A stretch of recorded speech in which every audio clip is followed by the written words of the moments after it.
thank you. You're welcome. For your time. No problem. And for all of your time. Okay. I'm a kid. I grew up here at Yogaville. Really? In integral yoga. My parents started the DCIOI in the 60s. Wow. Gurudev named me at birth. Kirtan is what I remember first. Huh. Going to sleep too. You were in integral yoga in New York? Yeah, Pomfret in Connecticut, where the first okay. big ashram was. We were in D.C., and then we moved here in the early 80s. My dad was the architect of the Lotus, and so we were here during the whole birth part of that. Oh, wow. I left in the late 80s with another disciple, and we started this company for working with animals. Gurudev started all the pictures of Gurudev with big cats and elephants and stuff. That's all animals that we started our first zoo here in the 80s. And that grew to become a private organization that has 9 endangered species projects across the world. And I just retired 2 years ago with my own family to come back home. Oh, wow. And work on self-sustainability. So I'm really glad that you're here. Yeah, good. Thank you. Nice to be here. I always, 3 questions. I always love coming here. You want me to look at you or the camera? No, Okay. Are we good? Yeah. Okay. If I could hit play on the KD jukebox, what would be the songs or artists that most heavily influenced your musical style of kirtan? Oh, God. I wouldn't... you know, I can't say that the music I listened to growing up or even at any point in my life really influenced the kirtan. It just happened, you know. I mean, it just, all that stuff comes in and comes out in its own weird way. There's no... I can tell you this, that there's absolutely no forethought of planning or even thinking, let's do something that sounds like this or anything like that. That would be giving me way too much credit, you know. It just doesn't work like that. Mostly what happens is I notice I'm singing something that I haven't heard before. That's what happens. Or I'll dream something. But as far as what's influenced me, the blues has influenced me more than anything, I think. Country blues. Mississippi John Hurt, Skip James, Bucka White, Jesus is on the Reverend Gary Davis, and then John Hammond, who was the son of John Hammond Sr., who discovered Aretha Franklin, Bob Dylan, Billie Holiday. He grew up in this musical thing, and he just absorbed all this old blues, and then and he transformed it as it came through him in such an incredible way. And I wanted to be just like him. What age? It just occurred, a white boy singing the blues. That's who I wanted to be, just like he did. And now, but it occurs to me, like, in some strange way, I am just like him, in my strange field. Yeah, that's so true. You know? Because all the, you know, it's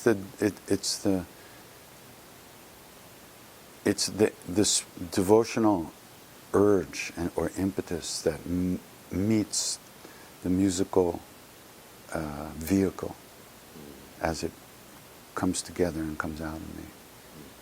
And since I'm American, you know, and grew up with rock and roll, that's where the emotional buttons are, you know.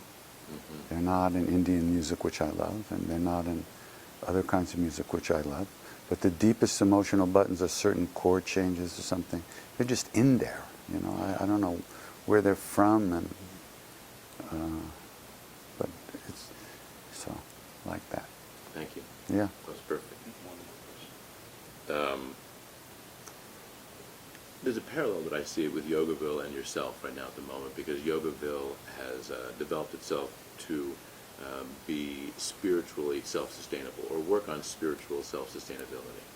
And right now, we're really starting to focus more on the physical world of energy, housing, and food, so that we can be self-sustainable. And I see that you have focused so long on spiritual self-sustainability. Now you're taking a sabbatical.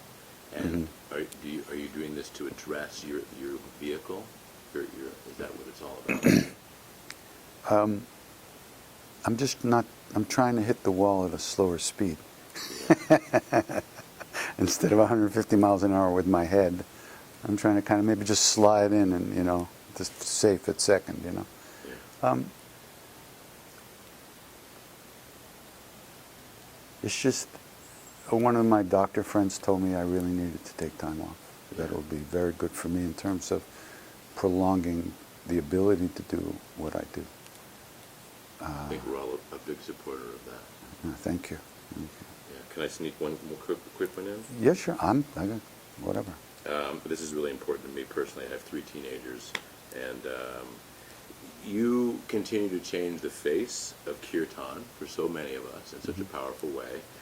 How does Yogaville continue to maintain the integrity of its spiritual lineage while allowing the next generations to share their own spiritual voices and sounds? How do we achieve that balance?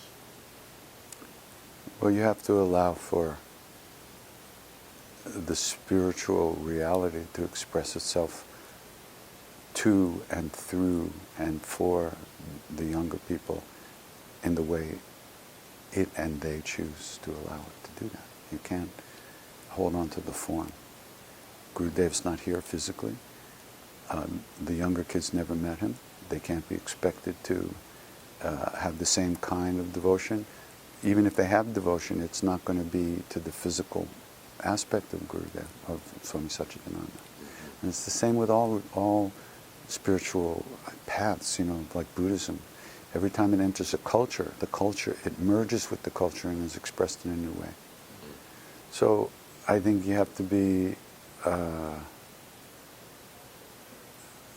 children. I think you have to walk the walk yourself. Yogaville has to, on an individual and a group basis, stay real. And then the children who grow up around here and grow up in the families here will taste the reality of that. It'll be expressed in their own way, at their own time, according to their own karma. So you can't control that. But all you can do is be the best parents and the best people that you can be. And I think the biggest thing would be honesty in dealing with the dark side. Places, ashrams in general, tend not to want to or have any ability to deal with the dark side because the dark side is very difficult, and ashrams and spiritual centers have a vested interest in maintaining themselves. And to deal with the dark side is to flirt with destruction. So all you can do is do the best you can do and follow whatever teachings Swami Satchidananda gave you and continues to transmit to you in the best way you can. But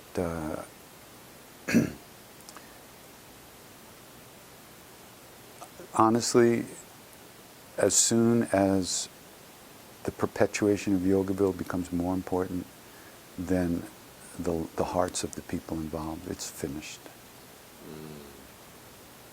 It's already dead. So you have to be very clear about that with yourself and with the people who come here and live here. They should understand that.